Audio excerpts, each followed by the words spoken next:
Joshua chapter 1. After the death of Moses, the servant of the Lord, it came to pass that the Lord spoke to Joshua, the son of Nun, Moses' assistant, saying, Moses my servant is dead. Now therefore, arise, go over this Jordan, you and all this people, to the land which I am giving to them, the children of Israel. Every place that the sole of your foot will tread upon I have given you, as I said to Moses. From the wilderness and this Lebanon as far as the great river, the river Euphrates, all the land of the Hittites, and to the great sea toward the going down of the sun, shall be your territory. No man shall be able to stand before you all the days of your life. As I was with Moses, so I will be with you. I will not leave you nor forsake you. Be strong and of good courage, for to this people you shall divide as an inheritance the land which I swore to their fathers to give them.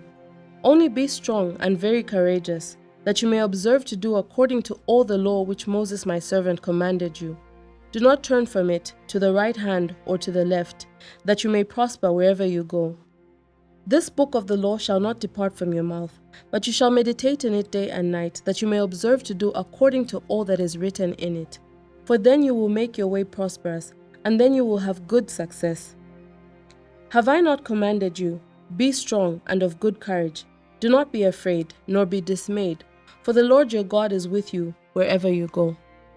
Then Joshua commanded the officers of the people, saying, Pass through the camp and command the people, saying, Prepare provisions for yourselves, for within 3 days you will cross over this Jordan, to go in to possess the land which the Lord your God is giving you to possess.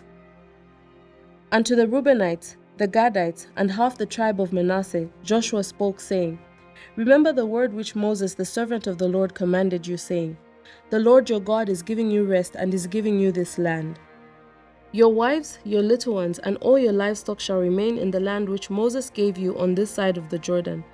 But you shall pass before your brethren armed, all your mighty men of valor, and help them, until the Lord has given your brethren rest, as he gave you, and they also have taken possession of the land which the Lord your God is giving them. Then you shall return to the land of your possession and enjoy it, which Moses the Lord's servant gave you on this side of the Jordan towards the sunrise. So they answered Joshua, saying, All that you command us we will do, and wherever you send us we will go. Just as we heeded Moses in all things, so we will heed you. Only the Lord our God be with you, as he was with Moses. Whoever rebels against your command and does not heed your words in all that you command him shall be put to death. Only be strong and of good courage. Chapter 2. Now Joshua the son of Nun sent out 2 men from Acacia Grove to spy secretly, saying, Go view the land, especially Jericho. So they went and came to the house of a harlot named Rahab, and lodged there. And it was told the king of Jericho, saying, Behold, men have come here tonight from the children of Israel to search out the country. So the king of Jericho sent to Rahab, saying, Bring out the men who have come to you, who have entered your house, for they have come to search out all the country. Then the woman took the 2 men and hid them.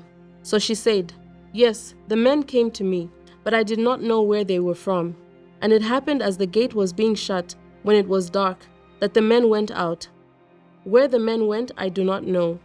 Pursue them quickly, for you may overtake them. But she had brought them up to the roof and hidden them with stalks of flax, which she had laid in order on the roof. Then the men pursued them by the road to the Jordan, to the fords, and as soon as those who pursued them had gone out, they shut the gate. Now before they lay down, she came up to them on the roof and said to the men, I know that the Lord has given you the land, that the terror of you has fallen on us, and that all the inhabitants of the land are faint-hearted because of you. For we have heard how the Lord dried up the water of the Red Sea for you when you came up out of Egypt, and what you did to the 2 kings of the Amorites who were on the other side of the Jordan, Sihon and Og, whom you utterly destroyed. And as soon as we heard these things, our hearts melted. Neither did there remain any more courage in anyone because of you. For the Lord your God, he is God in heaven above and on earth beneath. Now therefore, I beg you, swear to me by the Lord, since I have shown you kindness, that you also will show kindness to my father's house, and give me a true token, and spare my father, my mother, my brothers, my sisters, and all that they have, and deliver our lives from death." So the men answered her, "Our lives for yours, if none of you tell this business of ours. And it shall be, when the Lord has given us the land, that we will deal kindly and truly with you." Then she let them down by a rope through the window, for her house was on the city wall. She dwelt on the wall, and she said to them, "Get to the mountain, lest the pursuers meet you. Hide 3 days until the pursuers have returned. Afterward, you may go your way." So the men said to her, "We will be blameless of this oath of yours, which you have made us swear. Unless when we come into the land, you bind us this line of scarlet cord in the window through which you let us down, and unless you bring your father, your mother, your brothers, and all your father's household to your own home. So it shall be that whoever goes outside the doors of your house into the street, his blood shall be on his own head, and we will be guiltless. And whoever is with you in the house, his blood shall be on our head, if a hand is laid on him. And if you tell this business of ours, then we will be free from your oath which you made us swear." Then she said, "According to your words, so be it." And she sent them away, and they departed. And she bound the scarlet cord in the window. They departed and went to the mountain, and stayed there 3 days until the pursuers returned. The pursuers sought them all along the way, but did not find them. So the 2 men returned, descended from the mountain, and crossed over, and they came to Joshua the son of Nun, and told him all that had befallen them.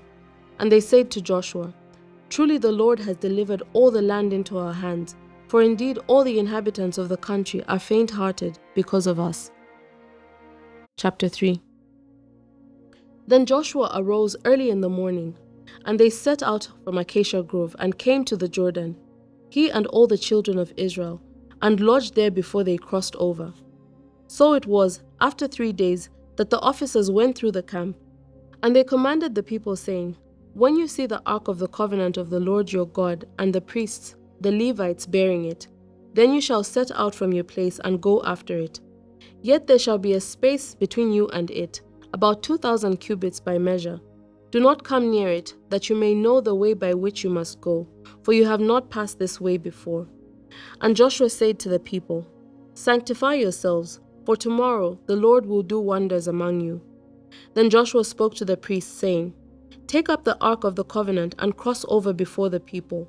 So they took up the ark of the covenant and went before the people.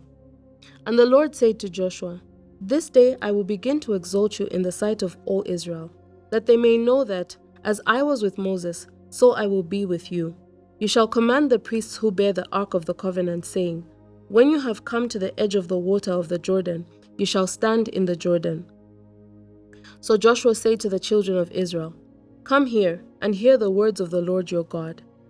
And Joshua said, "By this you shall know that the living God is among you, and that he will without fail drive out from before you the Canaanites, and the Hittites, and the Hivites, and the Perizzites, and the Girgashites, and the Amorites, and the Jebusites. Behold, the ark of the covenant of the Lord of all the earth is crossing over before you into the Jordan. Now therefore, take for yourselves 12 men from the tribes of Israel, 1 man from every tribe. And it shall come to pass, as soon as the soles of the feet of the priests who bear the ark of the Lord of all the earth, shall rest in the waters of the Jordan, that the waters of the Jordan shall be cut off, the waters that come down from upstream, and they shall stand as a heap." So it was, when the people set out from their camp to cross over the Jordan, with the priests bearing the ark of the covenant before the people, and as those who bore the ark came to the Jordan, and the feet of the priests who bore the ark dipped in the edge of the water, for the Jordan overflows all its bank during the whole time of the harvest, that the waters which came down from upstream stood still, and rose in a heap very far away at Adam, the city that is beside Zaretan. So the waters that went down into the sea at Arabah, the salt sea, failed and were cut off, and the people crossed over opposite Jericho. Then the priests who bore the ark of the covenant of the Lord stood firm on dry ground in the midst of the Jordan, and all Israel crossed over on dry ground, until all the people had crossed completely over the Jordan.